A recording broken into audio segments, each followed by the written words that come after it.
Friends, இது நம்ம சிகப்ரோஜா channel. நம்ம வீட்டில் இன்றைக்கி லஞ்ச் மெனு பிரேக்ஃபாஸ்ட்டு பார்க்கலாம். இன்றைக்கி வந்து முருங்கைக்காய் சாம்பார், வாழைக்காய் பொடி மாஸ் தான் நம்ம வீட்டில் இன்றைக்கி லஞ்ச் மெனு. இதுக்கு நல்லா பொடியாக வாழைக்காய் கட் பண்ணி வச்சுருக்கேன்.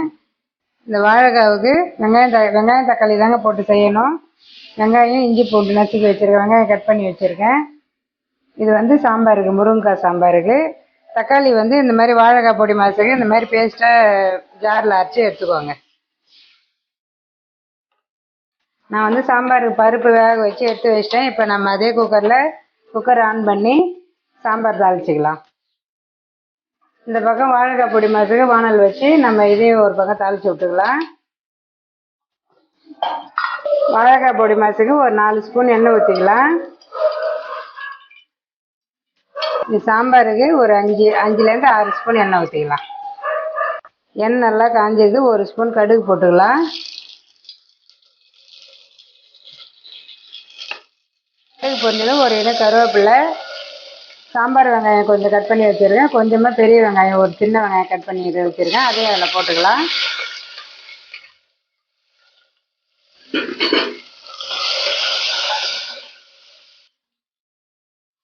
வாழைக்காய் பொடி மாசுக்கு எண்ணெய் நல்லா காஞ்சிட்டு இதுலேயும் ஒரு 1/2 ஸ்பூன் கடுகு போட்டுக்கலாம். கடுகு பொரிஞ்சதும் கொஞ்சமாக கருவேப்பிலை, ஒரு இனம் கருவேப்பிலை போட்டுக்கலாம். நல்லா பொடியாக கட் பண்ண வெங்காயம் அதில் போட்டுக்கலாம்.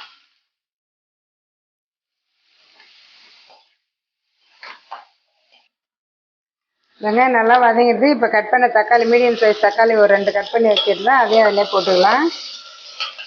நான் வந்து இந்த முருங்கைக்காய் சாம்பாருக்கு ஒரு பெரிய சைஸ் பூண்டு பல் போட்டு பருப்பில் வேக வச்சு ஒரு 50 கிராம் பருப்பு போட்டு வேக வச்சு கடைஞ்சி வச்சுருக்கேன்.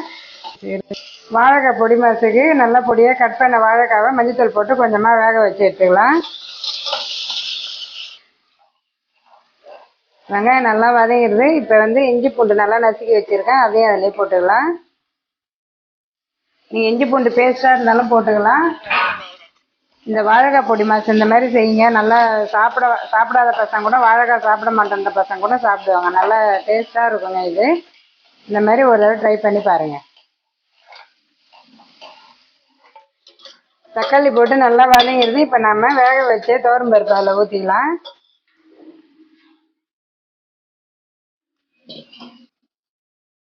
சாம்பாருக்கு கொஞ்சமாக லெமன் சைஸ், ஒரு சின்ன லெமன் சைஸ் புளி எடுத்து ஊற வச்சுக்கலாம். சாம்பாருக்கு குழம்பு மிளகாத்தூள் ஒரு 1.5 ஸ்பூன் போட்டுக்கலாம்.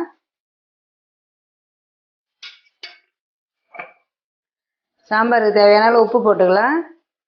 இந்த சாம்பார் ஒரு கொதி வரட்டும், அதுக்குள்ளே நம்ம வந்து இந்த வாழைக்காய் தாளித்து எடுத்துக்கலாம். இஞ்சி பூண்டு போட்டு நல்லா வதங்கிடுது. இப்போ வந்து நம்ம நல்லா அரைச்சி வச்ச தக்காளியை அதில் ஊற்றிக்கலாம்.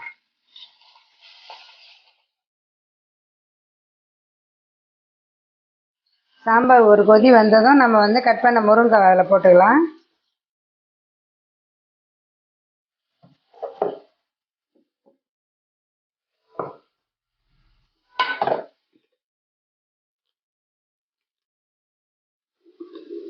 நல்லா வதங்கிடுது. இப்போ வந்து ஒரு 1/2 ஸ்பூன் மிளகாத்தூள் போட்டுக்கலாம்.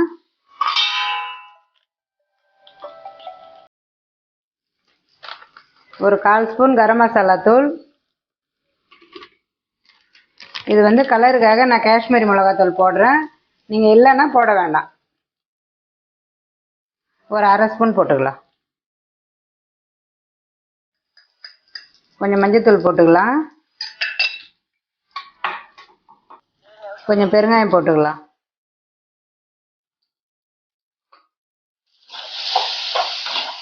இது வாழைக்கான்றதால வாய்வு சில பேருக்கு இருக்குன்னு சொல்லுவாங்க, அதனால கொஞ்சம் பெருங்காயம் போட்டு செய்யுங்க.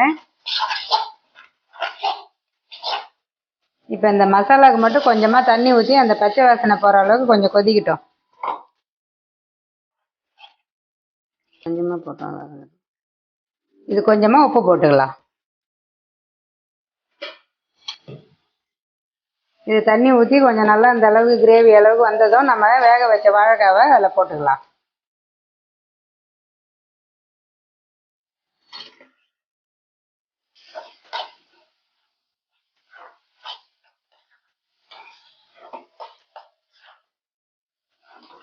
பொடி மாசு நல்லா ரெடி ஆயிடுச்சு. இப்போ நம்ம கொத்தமல்லி தழை போட்டு ஸ்டவ் ஆஃப் பண்ணிக்கலாம்.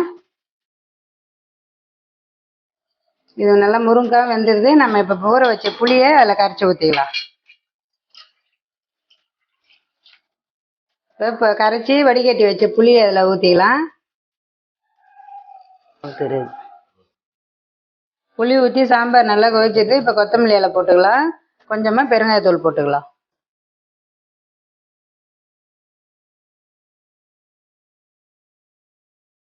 முருங்கைக்காய் சாம்பார் ரெடி ஆயிடுச்சு. இப்போ ஸ்டவ் ஆஃப் பண்ணிடலாம்.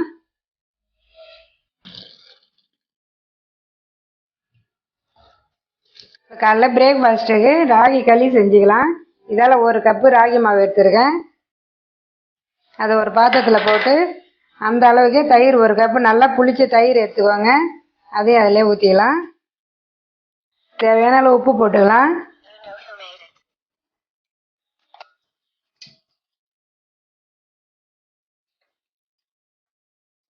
நம்ம மாவு போட்ட பாத்திரத்துலேயே அந்த பவுல்லே ஒரு 2 பவுல் தண்ணி ஊற்றி அதில் நல்லா கரைச்சிக்கலாம்.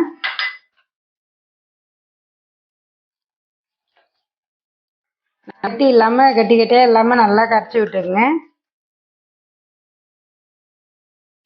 இந்த மாதிரி ஒரு கனமான பாத்திரம் எடுத்துக்கோங்க. அதில் ஒரு 3 ஸ்பூன் எண்ணெய் ஊற்றிக்கலாம். கடுகு உளுத்தம்பருப்பு ஒரு ஸ்பூன் போட்டுக்கலாம். இது வந்து தாளிக்கிறது மோர் மிளகாய் எடுத்துருக்கேன். மோர் மிளகாய் போட்டு தாளிங்க, அப்போ தான் நல்லா வாசனையாக இருக்கும். கடுகு நல்லா பொரிஞ்சிடுது. இப்போ நம்ம மோர் மிளகாய் அதில் சேர்த்துக்கலாம். 2 கிள்ளி போட்டுக்கோங்க. இப்போ நம்ம கரைச்சி வச்ச ராகி மாவை அதில் ஊற்றி நல்லா கிளறி விட்டுக்கலாம். சிம்மில் வச்சுக்கிடுங்க.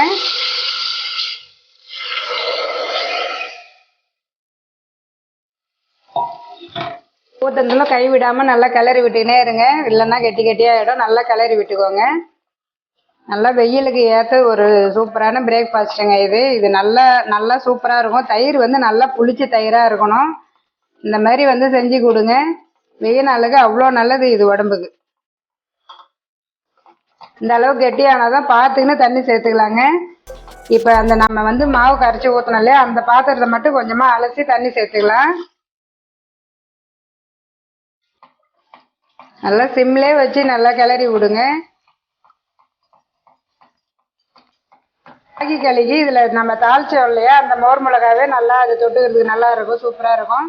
அப்படி இல்லைன்னா நீங்கள் மாங்காய் கூட கட் பண்ணி மாங்காய் இல்லை மாம்பழம் அந்த மாதிரி நீங்கள் தொட்டுக்கலாம்.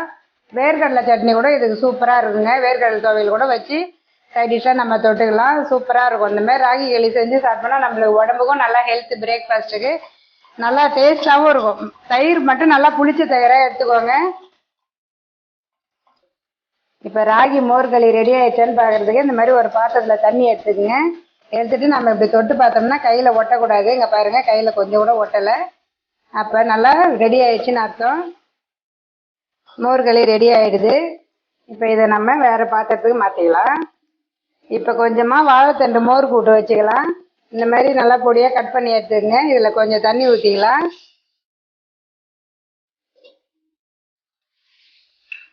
கொஞ்சமாக மஞ்சத்தூள் போட்டு இது நல்லா வேகட்டும். அந்த வாழைத்தண்டு மோர் கூட்டுக்கு 1 கப்பு அளவு தயிர் எடுத்துக்கிறேன். இதை நல்லா மிக்ஸ் பண்ணிக்கலாம்.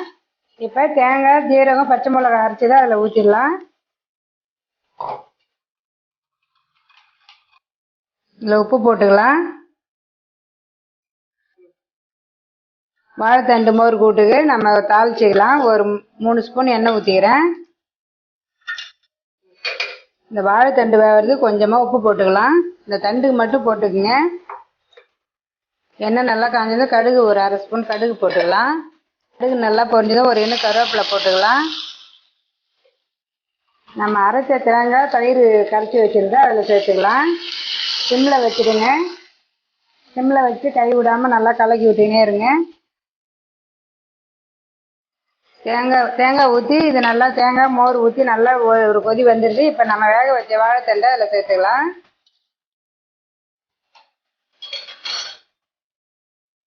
கொஞ்சமாக பெருங்காயம் சேர்த்துக்கலாம். இப்போ கொஞ்சமாக கொத்தமல்லி இலை போட்டுக்கலாம். லஞ்சு மெனு வீடியோ முடிஞ்சது. சுட சுட சாதத்துக்கு முருங்கைக்காய் சாம்பார், ரசம், இதுக்கு தொட்டுக்கிறதுக்கு வாழைக்காய் பொடி மாஸ், இது வாழைத்தண்டு கூட்டு. பிரேக்ஃபாஸ்ட்டுக்கு ராகி மோர் களிங்க சூப்பராக இருக்கும். அது நல்லா சூப்பரான ஒரு ஹெல்த்தான பிரேக்ஃபாஸ்ட்டு. இந்த நம்ம வீட்டு லஞ்ச் மெனு வீடியோ இதோட முடிஞ்சது. இந்த வீடியோ உங்களுக்கு பிடிச்சிருந்தா லைக் பண்ணுங்கள், ஷேர் பண்ணுங்கள், கமெண்ட் பண்ணுங்கள், மறக்காமல் சப்ஸ்கிரைப் பண்ணுங்கள். பாய்.